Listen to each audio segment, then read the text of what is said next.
नमस्कार दोस्तों, स्वागत है आपके आज की 10 बड़ी और ताजा खबरों में। चलिए शुरू करते हैं पहली बड़ी खबर से। उससे पहले छोटी सी रिक्वेस्ट है कि चैनल को सब्सक्राइब कर लें।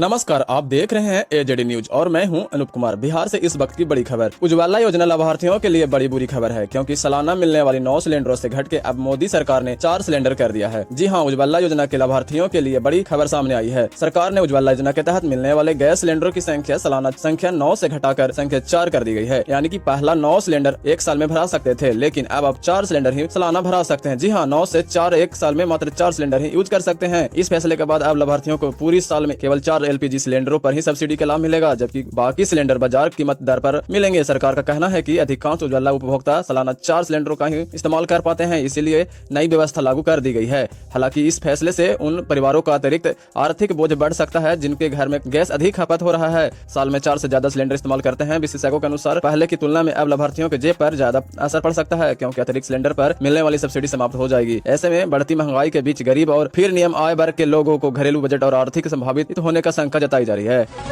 पटना में अतिक्रमण के खिलाफ प्रशासन का अभियान 7वें दिन भी जारी रहा। जिला अधिकारी त्यागराजन एसएम के निर्देश पर शहर के कई इलाकों में बुलडोजर कार्रवाई की गई है। पाटलिपुत्र अंचल के कुर्जी मोड़ से गंगा किनारे तक अभियान चलाकर कई अवैध निर्माण हटाए गए। इस दौरान पक्के और अस्थायी अनियंत्रणों को संबंध में किए गए हैं। अभियान में 8 पक्के मकानों के साथ एक 2 मंजिला भवन, हॉलनुमा कमरा और अन्य निर्माण भी तोड़े गए हैं। प्रशासन ने इसे बड़े पैमाने पर अतिक्रमण हटाने की।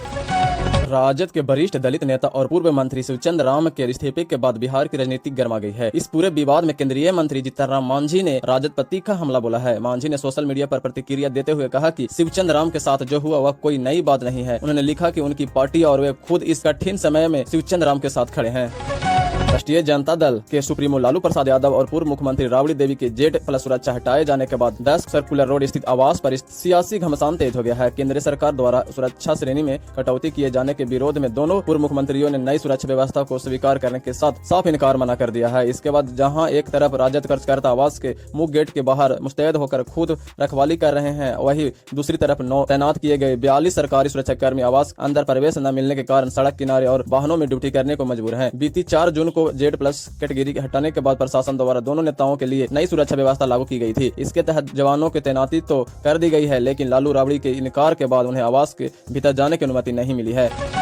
बिहार सरकार ने प्रधानमंत्री आवास शहरी योजना 2.0 के तहत राज्य में शहरी गरीबों के लिए बड़ी सौगात दी है। योजना के प्रभावी क्रियान्वयन के लिए 262.37 करोड़ रुपए की मंजूरी मिली है, स्वीकृति दी गई है। नगर विकास एवं आवास विभाग के मंत्री नीतीश मिश्रा ने बताया कि यह राशि 200 लाभार्थी आधारित निर्माण परियोजना पर खर्च की जाएगी। इससे पात्र परिवारों का आवास निर्माण कार्य में तेजी आएगी। मंत्री ने कहा कि सरकार का उद्देश्य शहरी क्षेत्रों में रहने वाले जरूरतमंद पात्र परिवारों की सुरक्षा एवं समाज कल्याण के पक्का घर उपलब्ध कराना है। यह मंजूरी सबके लिए आवास की राष्ट्रीय लक्ष्य को आगे बढ़ाने में मददगार होगी।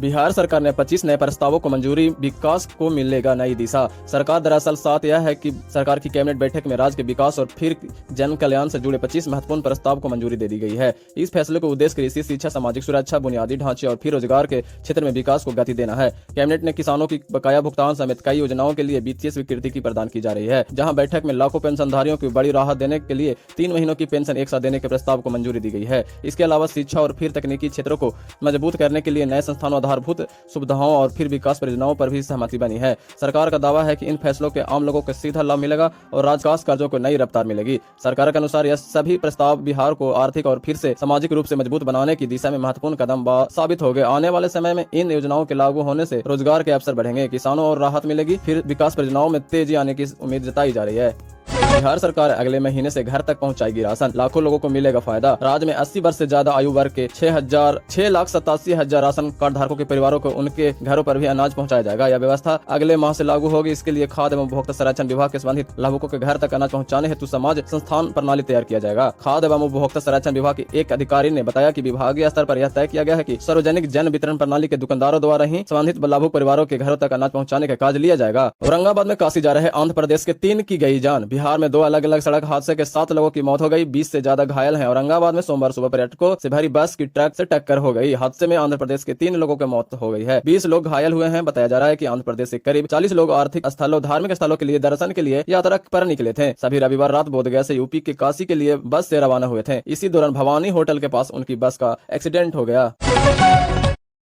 किशनगंज में भूकंप के झटके 10 सेकंड के लिए कांपी धरती। किशनगंज में रविवार रात करीब 11:06 में भूकंप के झटके महसूस किए गए। लोगों ने बताया कि 10 सेकंड तक धरती हिली। भूकंप की वजह से कई इलाकों में लोग घरों के बाहर निकले। हालांकि जिले में कहीं भी जान माल के नुकसान की खबर नहीं है। अर्थक्वेक अलर्ट सिस्टम के अनुसार भूकंप का केंद्र भूटान के खाना से 5 किलोमीटर दूर था। रिएक्टर स्केल पर इनकी तीव्रता 5.3 मापी गई। भूकंप रात 11:06 पर आया। इसका असर भारत समेत बांग्लादेश, नेपाल, भूटान और चीन तक महसूस किया गया है। पंचायत चुनाव को लेकर बड़ा अपडेट। आरक्षण रोस्टर अटका। बिहार पंचायत चुनाव की तैयारियां तेज हो गई है, लेकिन आरक्षण रोस्टर जारी नहीं होने से संभावित उम्मीदवारों और आम लोगों के बीच अभी भी असमंजस की स्थिति बनी हुई है। पंचायत चुनाव लड़ने की तैयारी कर रहे लोग लगातार आरक्षण सूची का इंतजार कर रहे हैं। इसी बीच विभागीय सूत्रों से बड़ी जानकारी सामने आई है। 15 जून तक पंचायत चुनाव को लेकर आरक्षण गाइडलाइन जारी कर दी जाएगी। दोस्तों, ये थी आज की बड़ी और ताजा खबरें। आपको कौन सी खबरें सबसे ज्यादा चौंकाने वाली लगी, कमेंट करके बताएं। और अगर वीडियो अच्छा लगा हो तो लाइक और सब्सक्राइब करना ना भूलें।